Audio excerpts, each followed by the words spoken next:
¡Felicidades!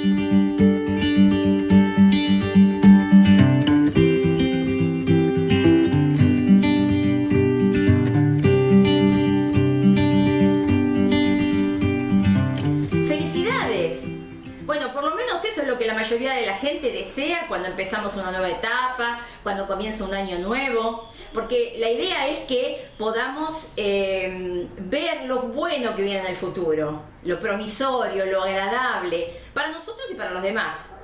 Pero lamentablemente, el tema que nos ocupa hoy no va a estar lleno de buenos deseos. Todo lo que va a venir para adelante va a ser peor para los que tengan que vivir este momento. Y me estoy refiriendo a la Gran Tribulación. ¿Qué es la Gran Tribulación? Es el periodo de 3 años y medio, los últimos 3 años y medio, de la última semana que profetizó Daniel en su libro en el capítulo 9. Y que fue llamada Gran Tribulación por el mismísimo Jesús. Él, en Mateo capítulo 24, dijo que va a venir grandes problemas, una gran tribulación, y que no va a haber ni habrá en el mundo un tiempo de más dolor y de sufrimiento como ese. Habíamos visto la vez pasada que en esta semana, esta última semana, la semana número 70, se van a dar muchos acontecimientos, pero todos tienen que ver con ¿qué? Con que Dios va a venir a ejercer justicia sobre aquellos que no han creído en Él, sobre aquellos que lo han rechazado. Va a disciplinar severamente al pueblo de Israel, pero también van a manifestar su presencia y va a haber salvación y purificación para un remanente de ese pueblo, de su pueblo de Israel. Entonces, en ese contexto es que vimos que la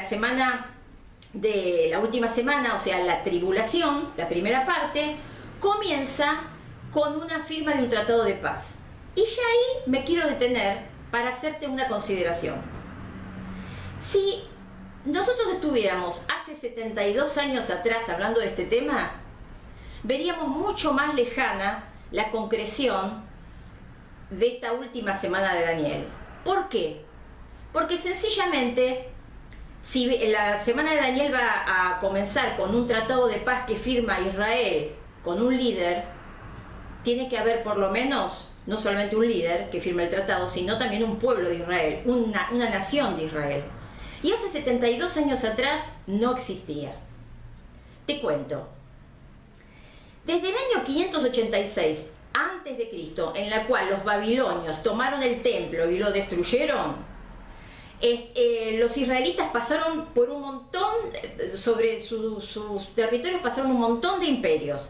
Primero los babilonios, después los griegos, después el imperio asmoneo, después el imperio romano, después del imperio romano los cruzados, el islam, el imperio otomano, los británicos, hasta que de una manera maravillosa, que yo te invito a que busques en Google o en alguna enciclopedia, cómo de una manera maravillosa el 14 de mayo de 1948 volvió a ser una nación.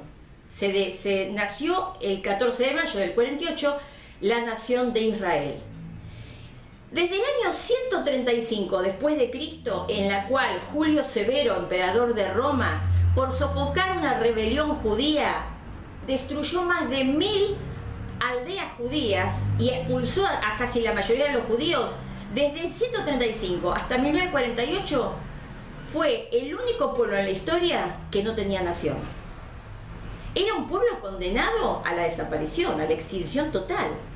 Sin embargo, de una manera maravillosa, Dios cumplió las profecías, que eran muchas en el Antiguo Testamento, que decía que los iba a tomar a los miembros de su pueblo de todos los lugares del planeta donde estuvieran, y los iba a volver a reunir y nuevamente iban a ser nación. Hace 72 años que eso ocurrió. Y eso nos está mostrando que la semana última, la semana 70 de Daniel, está a las puertas para cumplirse. Entonces, dijimos que comienza con un acuerdo de paz. Previamente, acordate que hablamos de una batalla que va a ser entre Israel y una coalición ruso-islámica que se va a formar y que, si bien, digamos así, ya está formada, vamos a hablar concretamente. No se dice de una manera abierta, pero todo el mundo sabe que todas las naciones árabes reciben armas, capacitación y entrenamiento de parte de los rusos. Quiere decir que la coalición ruso-islámica o ruso-árabe está. Lo que pasa es que tiene que crecer a un grado tal que sean capaces de atreverse a atacar a Israel. Eso va a ocurrir y va a haber una, según lo que vimos en Ezequiel 38 y 39, el video anterior, va a ser una victoria estrepitosa, maravillosa y sin duda de la mano de Dios de parte de Israel.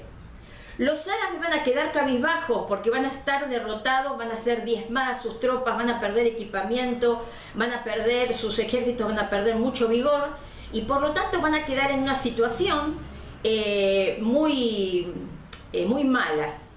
Tal vez esa situación va a ser la que dé lugar a que ese acuerdo de paz se firme, con un líder que va a asomar, que va a destacarse, un líder políticamente excelente, grande en oratoria, inteligente, sagaz.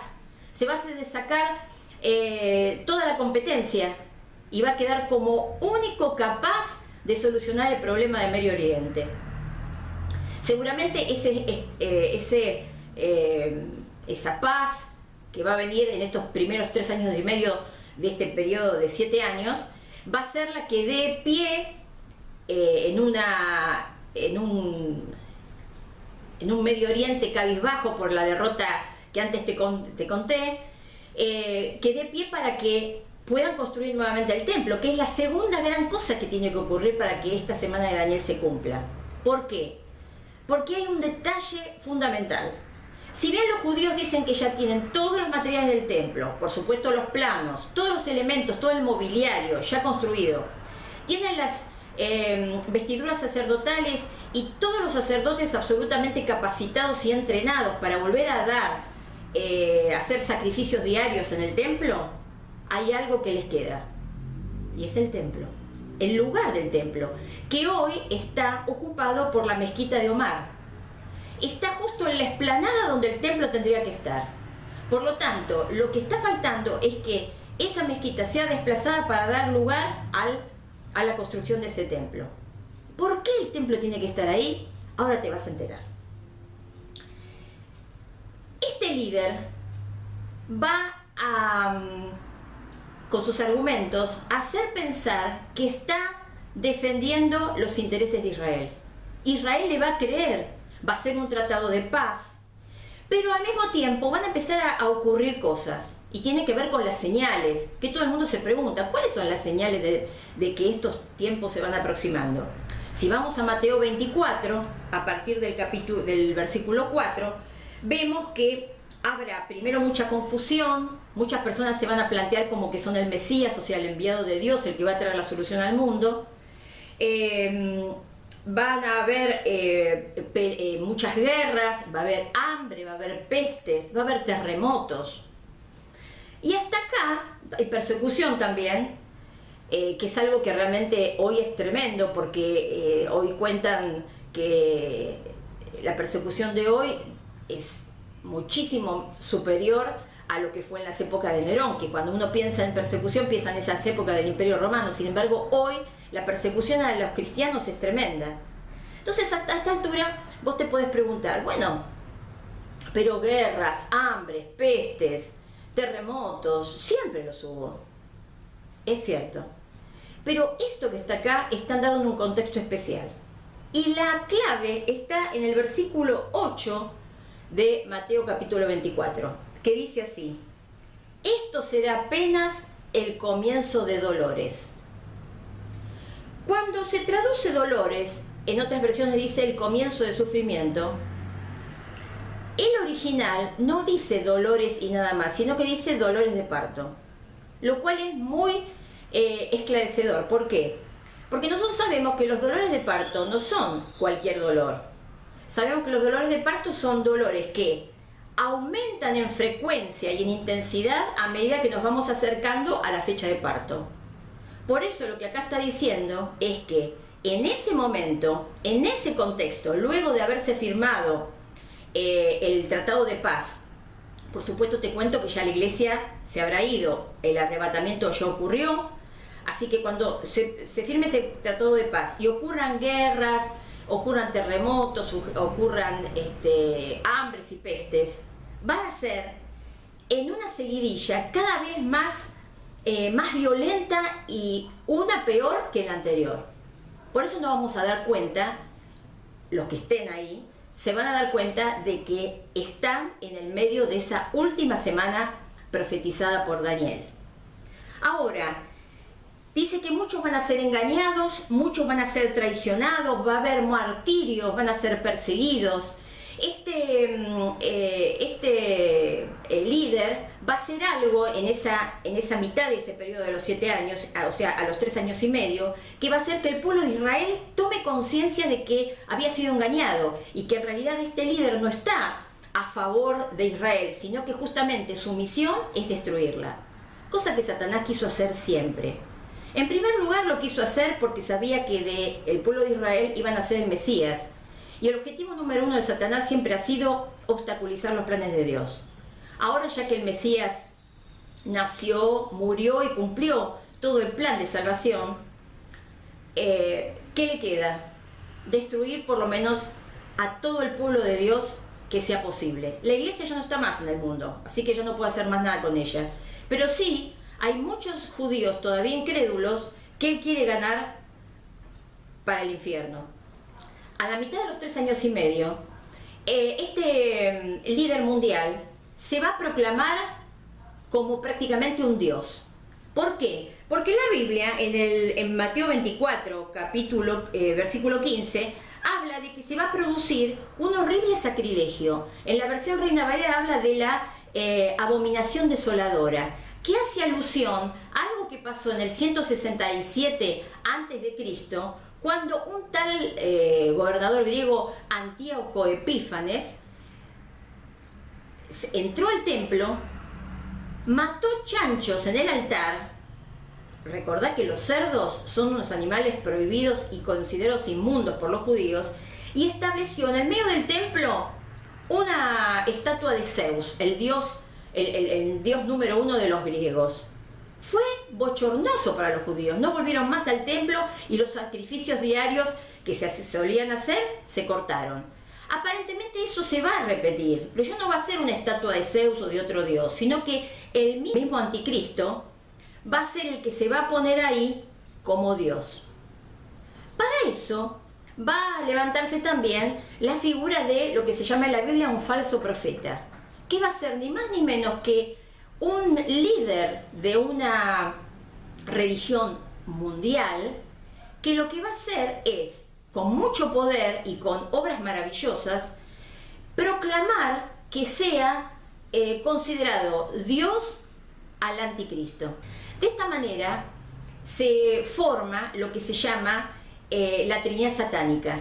En su afán, el enemigo de siempre querer imitar lo que hace Dios, crea el antipadre, que sería el propio Satanás, crea el anticristo, que sería ese líder mundial que opone a Cristo y lo falsea, lo imita pero no puede, y también el anti-Espíritu Santo, por decirlo así, que sería el falso profeta, que así como el Espíritu nos guía a que la gloria sea toda del Señor y de su Padre, este falso profeta lo que va a hacer es llevar a la humanidad a que el anticristo sea adorado.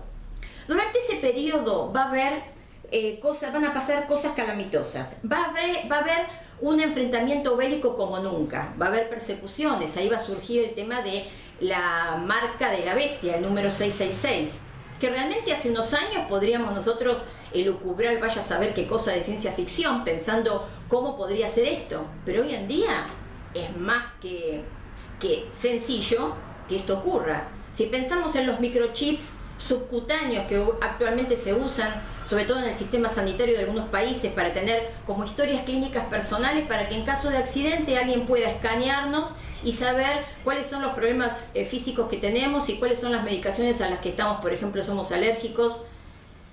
Eso ocurre. El tema de la geolocalización que tenemos gracias a que todo el mundo, prácticamente en el mundo, tiene celular. Bueno, todas esas cosas hoy en día son posibles. Va a haber problemas ecológicos a niveles globales, un tercio de toda la flora se va a quemar. Un tercio de toda la vida marina va a morir, lo cual significará aguas contaminadas, no solamente del mar, sino también manantiales, dice, y ríos. Que va a haber problemas en los astros, de manera que la luna se va a volver roja, se va a oscurecer muchas de las estrellas, los días se van a cortar en cuanto a luz, por eso es muy posible que a eso se refiere el versículo 22, cuando dice que si Dios no cortara este tiempo no se salvaría nadie. Es muy probable que sea porque la luz del sol más acotada dará posibilidad a aquellos que no se dejen marcar por la bestia puedan escapar.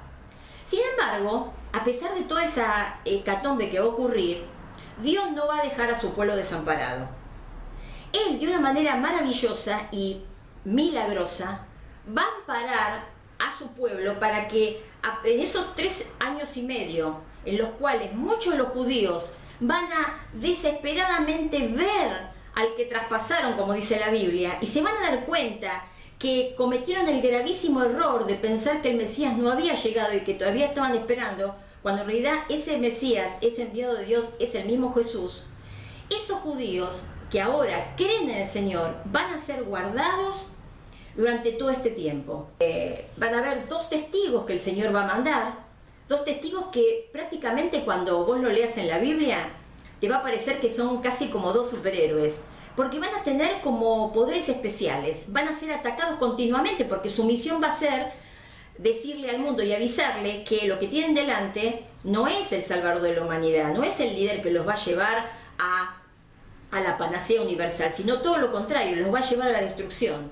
Entonces, esos 2 testigos que van a tener las características de Elías y de Moisés van a hablar durante estos 3 años y medio la salvación que se halla en el Señor Jesús. De paso, quiero hacer un paréntesis para aclarar algo. En Mateo capítulo 24, versículo 13, dice: el que siga firme hasta el fin, ese será salvo.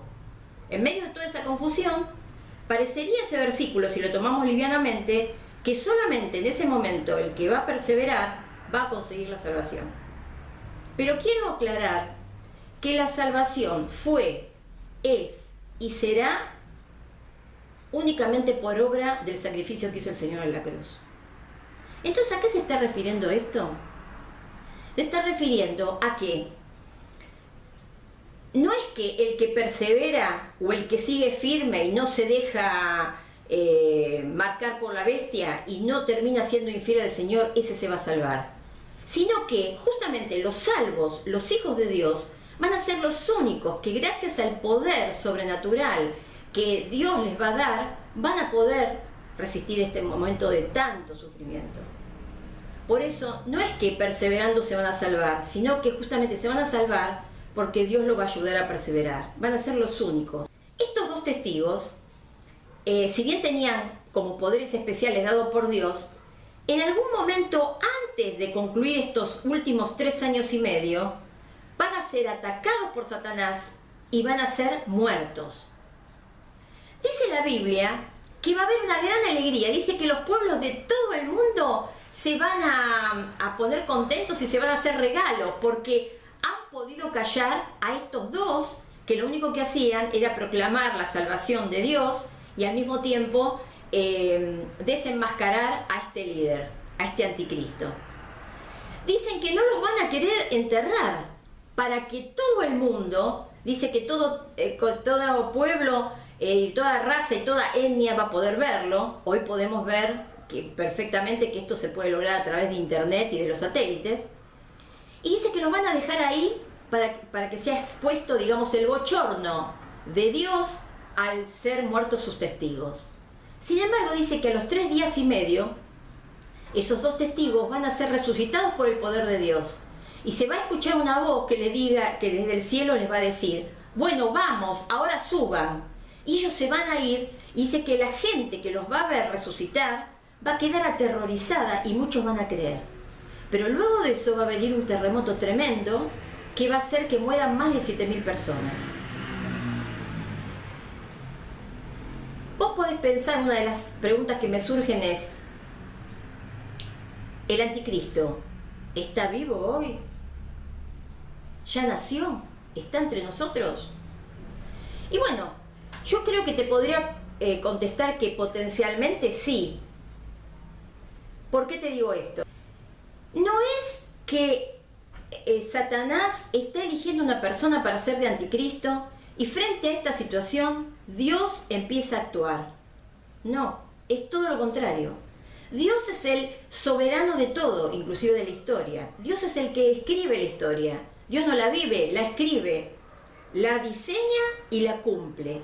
Por lo tanto, Satanás, desde los principios de las épocas, ha tenido que tener varios candidatos, gentes malvadas, perversas, sin escrúpulos, capaces de destruir a quien sea para lograr sus fines, a fin de poder utilizarlos como el anticristo el día que el Señor eche a correr esa última semana.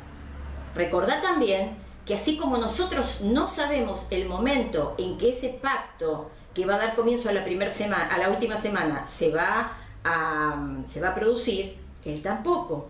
Por lo tanto, él tiene que tener, y seguramente no le debe ser difícil encontrar muchos candidatos para ese puesto. Así que la cuestión es que, si no es uno, es el otro, hoy seguramente tenemos a un posible o posibles candidatos viviendo, siendo coetáneos y ya estando preparados para poder asumir ese rol tan siniestro. La cuestión es que, ¿cómo va a terminar esto? Después de tanta muerte, de tanta desolación, de tanto sufrimiento. Bueno, mismo Mateo 24, versículo 27 dice que luego de que haya pasado todo esto, después que la luna se ponga roja y que muchas estrellas caigan y que se produzcan cosas tremendas, que ya, como te dije al principio, va a ser una forma cada vez más notable y más seguida una de la otra. Eso lo puedes ver muy fácil en Apocalipsis. Vos ahí vas a ver que hay sellos, hay trompetas y hay copas, que son simbologías de calamidades que van a caer sobre el mundo. Los sellos es como que van ocurriendo uno, luego el otro. Luego las trompetas son como más seguidas, hasta que las copas es como que viene una atrás de la otra. Quiere decir que después de toda esa calamidad, cuando pase todo eso, dice que como un relámpago que se ve brillar de oriente a occidente, así será cuando regrese el Hijo del Hombre. Y pasa un versículo interesante, el versículo 28, porque dice, porque donde esté el cadáver, allí se juntarán los buitres. Muy extraño este versículo, ¿no? Pero pensemos en esto. ¿Qué hace un buitre cuando ve un cadáver? El buitre va, limpia todo, no deja nada. Se encarga de deshacerse de todo eso. Y parecería como que el Señor nos está diciendo eso. Cuando el mundo esté absolutamente corrompido por el mal, deshecho y a punto de desvanecerse, ahí va a venir el Señor para quitarle eso y para hacer que el pecado desaparezca, porque su presencia gloriosa va a estar entre nosotros. ¿Y qué va a pasar cuando el Señor aparezca? Bueno, ahí nos adentramos en una gran batalla, la batalla de Armagedón. Pero eso te la dejo para la próxima charla. Y antes de despedirme, yo te quería hacer dos recomendaciones después de contarte todo esto que te conté. Primero, yo te recomiendo que a partir de ahora, ya sea cuando prendas el noticiero o leas un diario, pongas especial atención en las noticias de Medio Oriente. Porque ahí están las pistas que nos van a decir cuándo esta semana va a comenzar. Acordate en ver cómo va creciendo esta alianza ruso-islámica, porque es muy probable que esa batalla con Israel, en la cual Israel va a ganar de una manera estrepitosa, sea previa o prácticamente simultánea al arrebatamiento. Y luego de lo cual vendrá ese pacto de paz. Así que estate muy atento. Pero en segundo lugar, y mucho más importante que la recomendación que te acabo de hacer, es esta. Pongamos atención en cómo está nuestra vida.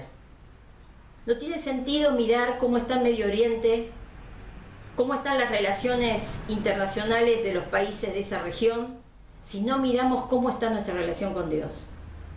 Porque eso es lo que va a determinar qué vamos a hacer cuando estemos adelante de Dios. Dijimos que esta última semana de Daniel, estos últimos 7 años, van a ser el momento en donde el Señor va a venir a impartir justicia con aquellos que lo rechazaron. Va a venir a disciplinar a Israel, pero también va a dar una gran salvación. Él dice que va a mandar ángeles antes de que todo esto termine, hablando de las buenas nuevas de salvación. Ahí es cuando se va a cumplir otra de las señales, de que todo el mundo va a saber que Él es el Hijo de Dios, el único capaz de dar perdón y de dar vida eterna a aquellos que creen en Él. Entonces, ¿cómo te vas a presentar delante de Dios? Si vos pensás que te va a excusar delante de Dios las buenas obras que hiciste, el hecho de que fuiste muchas veces a la iglesia, que inclusive hasta leías la Biblia, que te interesaste por temas como estos, o que cada vez que tenías oportunidad de hacer alguna cosa bien por alguien que lo necesitaba, lo hiciste. Bueno, te cuento que eso no te basta. Está muy bueno, pero no es suficiente. Dios no está buscando personas que hagan cosas por Él. Él no necesita de nadie, ni de vos ni de mí. Él lo único que está buscando es personas que confíen en Él, que lo amen y con las cuales pueda tener un vínculo.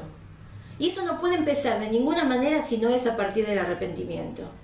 Tenemos que darnos cuenta que estamos mal delante de Dios. Que si nosotros tendríamos que presentarnos delante de Dios, moriríamos fulminados porque su santidad nos abrumaría. Es hasta curioso darnos cuenta que Dios nos está proponiendo una salvación justamente para librarnos de sus manos. Dice la Biblia, dura cosa es caer en manos del Dios vivo, un Dios santo, amoroso, misericordioso, pero también justo, que no ahorró nada cuando tuvo que juzgar nuestros pecados en la vida de Jesús, que era ni más ni menos que su propio Hijo. No escatimó dolor, porque Él tenía que juzgar el pecado como lo que es, algo aberrante para Él. Entonces, viendo eso, tendríamos que darnos cuenta que nosotros no podemos salvarnos si no es a través del perdón que da Jesús, de su muerte vicaria, es decir, una muerte sustituta, que se logró gracias a su amor, y que me permite a mí y a vos no pasar por eso, gracias a que Jesús lo hizo por nosotros. Por eso, antes de fijarte en Medio Oriente, fijémonos cómo está nuestra vida. Hagamos las paces con Dios. Arrepintámonos, digámosle a Dios que no queremos más tanta ingratitud, que queremos que Él viva en nuestra vida, que queremos pedirle perdón por todo lo que hemos hecho lejos de Él y que queremos empezar una nueva vida distinta. No para escaparnos de esta gran tribulación, sino para disfrutar de su amor y de su presencia, que valen muchísimo más que 7 años de sufrimiento. Así que yo oro para que lo puedas hacer. ¿Y sabes por qué? Porque el futuro está en cuenta regresiva. Hasta la próxima.